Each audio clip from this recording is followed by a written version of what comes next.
Hello friends, MCS से IAS channel में आप सभी का स्वागत है। आज इस वीडियो में हम ज्योग्राफी से संबंधित महत्वपूर्ण क्वेश्चंस को देखने वाले हैं। तो चलिए स्टार्ट करते हैं अपनी श्रृंखला को। तो दोस्तों, हमारा पहला क्वेश्चन है, किस तिथि को पृथ्वी की स्थिति सूर्य के सबसे पास होती है? पहला ऑप्शन है 7 फरवरी, दूसरा ऑप्शन है 3 जनवरी, तीसरा ऑप्शन है 4 जुलाई, चौथा ऑप्शन है 3 दिसंबर। तो इसका सही आंसर है ऑप्शन बी 3 जनवरी। अगले क्वेश्चन को देखते हैं। अगला क्वेश्चन है हमारा, दिन में 2 बार समुद्र के पानी के लयबद्ध उतार चढ़ाव को कहा जाता है? पहला ऑप्शन है लहर, दूसरा ऑप्शन है ज्वार, तीसरा ऑप्शन है सुनामी, चौथा ऑप्शन है धारा। तो इसका सही आंसर है ऑप्शन बी ज्वार।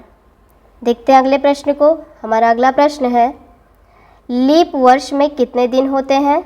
ऑप्शन पहला है 365 दिन, ऑप्शन दूसरा है 369 दिन, ऑप्शन तीसरा है 367 दिन, ऑप्शन चौथा है 366 दिन। तो इसका सही आंसर है ऑप्शन डी 366 दिन।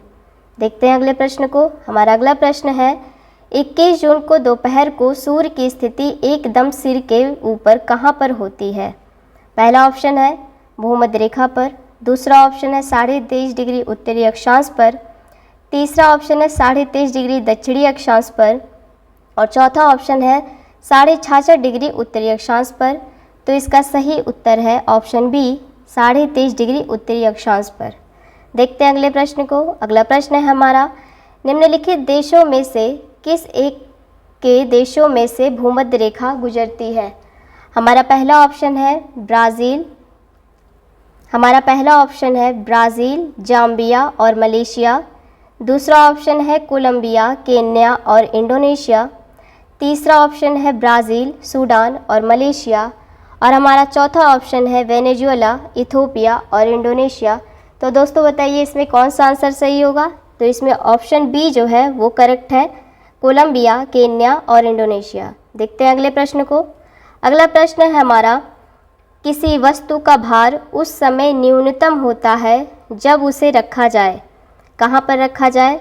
पहला ऑप्शन है उत्तरी ध्रुव पर, दूसरा ऑप्शन है दक्षिणी ध्रुव पर, तीसरा ऑप्शन है विषुवत रेखा पर और चौथा ऑप्शन है पृथ्वी के केंद्र में। तो इसका सही ऑप्शन है ऑप्शन 4 पृथ्वी के केंद्र पर। देखते हैं अगले प्रश्न को। अगला प्रश्न हमारा है, वसंत विषु होता है। वसंत विषु कब होता है? पहला ऑप्शन है 22 दिसंबर को, दूसरा ऑप्शन है 23 सितंबर को, तीसरा ऑप्शन है 18 जून को और चौथा ऑप्शन है 21 मार्च को।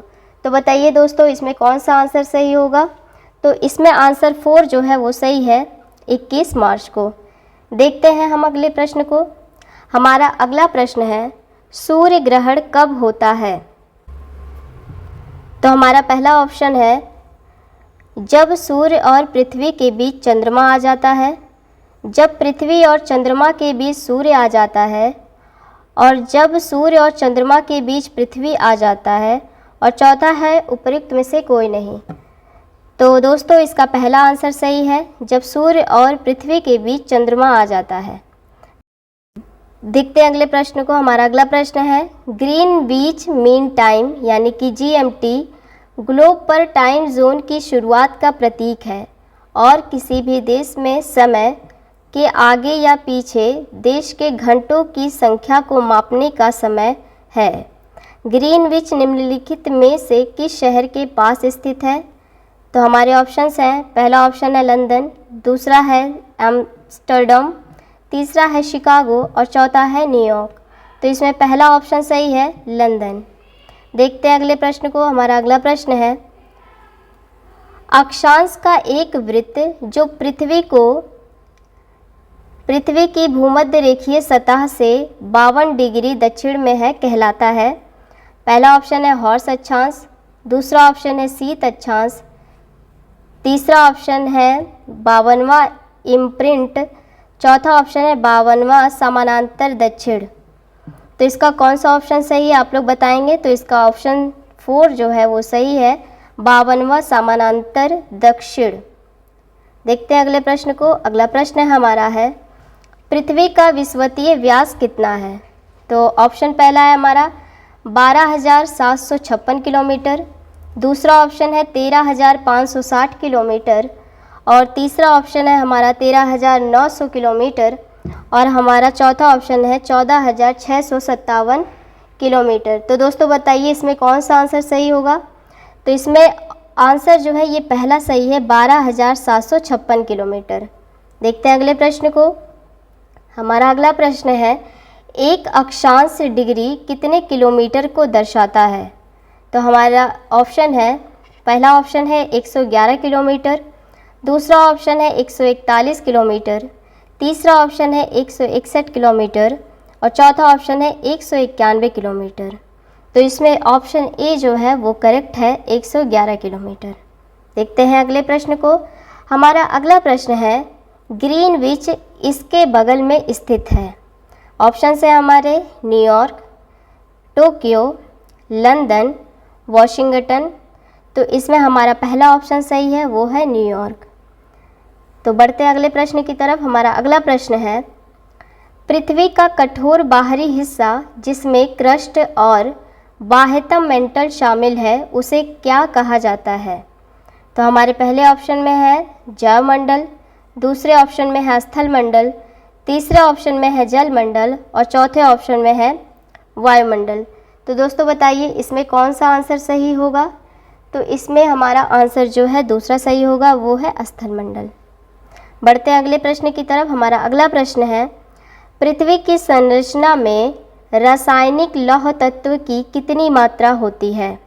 हमारा पहला ऑप्शन है लगभग 20% से 22%, दूसरा ऑप्शन है लगभग 25% से 27%, तीसरा ऑप्शन है लगभग 40% से 42% और चौथा ऑप्शन है हमारा लगभग 32% से 35%।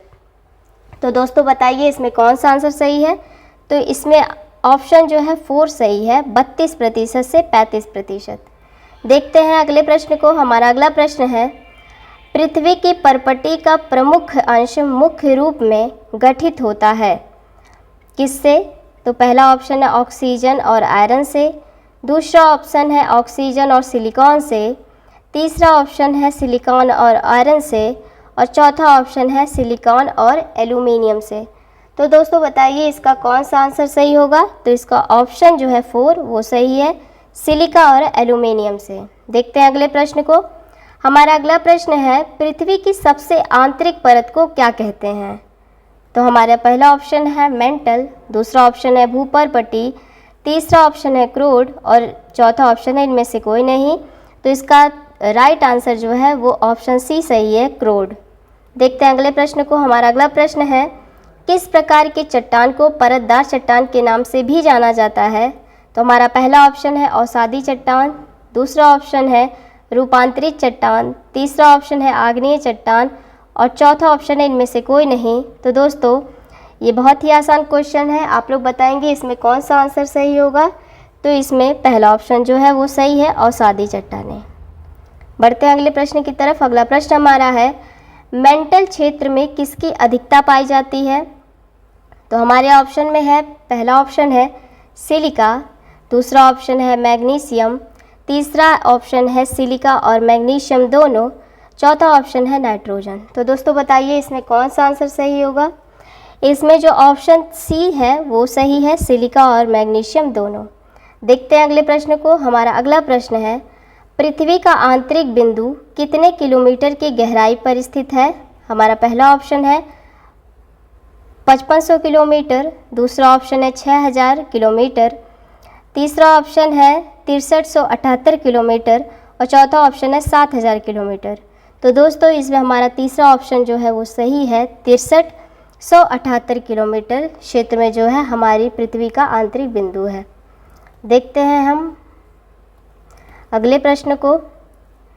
तो हमारा अगला प्रश्न है, गुटेनबर्ग असंबद्धता पृथ्वी की कितनी गहराई में स्थित है। तो हमारा पहला ऑप्शन है 30 किलोमीटर, दूसरा ऑप्शन है 2900 किलोमीटर, तीसरा ऑप्शन है 5100 किलोमीटर, चौथा ऑप्शन है 6378 किलोमीटर। तो दोस्तों बताइए इसमें कौन सा आंसर सही होगा। तो इसमें ऑप्शन बी जो है वो सही है, 2900 किलोमीटर। बढ़ते हैं हम अगले प्रश्न की तरफ। हमारा अगला प्रश्न है, भूकंप तरंगों को जिस उपकरण या यंत्र द्वारा रिकॉर्ड किया जाता है उसे क्या कहते हैं? हमारा पहला ऑप्शन है भूकंप सूचक यंत्र, जिसे सिस्मोग्राफ कहते हैं। दूसरा ऑप्शन है रिएक्टर पैमाना। तीसरा ऑप्शन है स्पीडोमीटर और चौथा ऑप्शन है ओडीमीटर। तो इसमें पहला ऑप्शन जो है वो सही है, भूकंप सूचक यंत्र यानी सिस्मोग्राफ। बढ़ते हैं अगले प्रश्न की तरफ। हमारा अगला प्रश्न है, हवाई ज्वालामुखी निम्नलिखित में से किसका उदाहरण है? पहला ऑप्शन है ढाल ज्वालामुखी, दूसरा ऑप्शन है समग्र ज्वालामुखी, तीसरा ऑप्शन है कॉल्डेरा ज्वालामुखी और चौथा ऑप्शन है बाढ़ बेसाल्ट प्रशांत का। तो इसमें हमारा पहला ऑप्शन सही है, ढाल ज्वालामुखी का। देखते हैं अगले प्रश्न को। हमारा अगला प्रश्न है, इनमें से कौन सा टेक्टोनिक प्लेट के मूवमेंट या शिफ्ट के कारण होता है जहां ये टेक्टोनिक प्लेटें मिलती हैं? पहला ऑप्शन है चक्रवात, दूसरा ऑप्शन है बाढ़, तीसरा ऑप्शन है भूस्खलन और चौथा ऑप्शन है भूकंप। तो बताइए इसमें कौन सा आंसर सही होगा? इसमें ऑप्शन जो 4 है वो भूकंप है, सही है। देखते हैं अगले प्रश्न को। हमारा अगला प्रश्न है, गैलेरस ज्वालामुखी किस देश में स्थित है? हमारा पहला ऑप्शन है कोलंबिया, दूसरा ऑप्शन है मैक्सिको, तीसरा ऑप्शन है इटली और चौथा ऑप्शन है हवाई द्वीप। तो इसमें हमारा तीसरा ऑप्शन जो है इटली, ये करेक्ट आंसर है। देखते हैं अगले प्रश्न को। हमारा अगला प्रश्न है, माउंट किलिमंजारो डैश में स्थित निष्क्रिय ज्वालामुखी है। मतलब पूछने का प्रयास कर रहा है कि किस देश में स्थित है। तो हमारा पहला ऑप्शन है तंजानिया, दूसरा ऑप्शन है कीनिया, तीसरा ऑप्शन है यूथोपिया और चौथा ऑप्शन है घाना। तो इसका पहला आंसर जो है वो सही है, तंजानिया में। देखते हैं नेक्स्ट प्रश्न को। हमारा नेक्स्ट प्रश्न है, माउंट एटना जिसे यूरोप का सबसे सक्रिय ज्वालामुखी माना जाता है वह निम्नलिखित में से किस देश में स्थित है? हमारा पहला ऑप्शन है पुर्तगाल में, दूसरा ऑप्शन है स्पेन में, तीसरा ऑप्शन है ग्रीस में और चौथा ऑप्शन है इटली में। तो इसका सही आंसर जो है वो हमारा इटली है। देखते हैं अगले प्रश्न को। हमारा अगला प्रश्न है, भूकंप की निम्नलिखित में से कौन सी तरंगे सबसे ज़्यादा विनाशक होती हैं? तो पहला ऑप्शन है पी तरंगे, दूसरा ऑप्शन है सतही तरंगे, तीसरा ऑप्शन है यस तरंगे और चौथा ऑप्शन है इनमें से कोई नहीं। तो इसमें जो ऑप्शन दूसरा है वो सही है, सतही तरंगे। देखते हैं अगले प्रश्न को। अगला प्रश्न है हमारा, विश्व की सबसे ऊंची चोटी माउंट एवरेस्ट के बीच स्थित है? किन देशों के बीच स्थित है ये? पहला ऑप्शन है भारत और नेपाल, दूसरा ऑप्शन इनमें से कोई नहीं, तीसरा ऑप्शन है भारत और भूटान, चौथा ऑप्शन है नेपाल और तिब्बत में। तो इसका ऑप्शन जो 4 है वो सही है, नेपाल और तिब्बत में।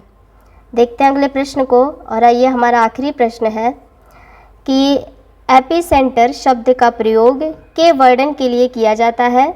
तो पहला ऑप्शन है समुद्री तरंग के लिए, दूसरा ऑप्शन है सुनामी के लिए, तीसरा ऑप्शन है भूकंप के लिए और चौथा ऑप्शन है ग्लेशियर के लिए। तो ये बहुत ही इंपॉर्टेंट क्वेश्चन है। इसका ऑप्शन 3 जो है वो सही है, भूकंप के लिए। तो दोस्तों मिलते हैं नई वीडियो में, तब तक के लिए धन्यवाद।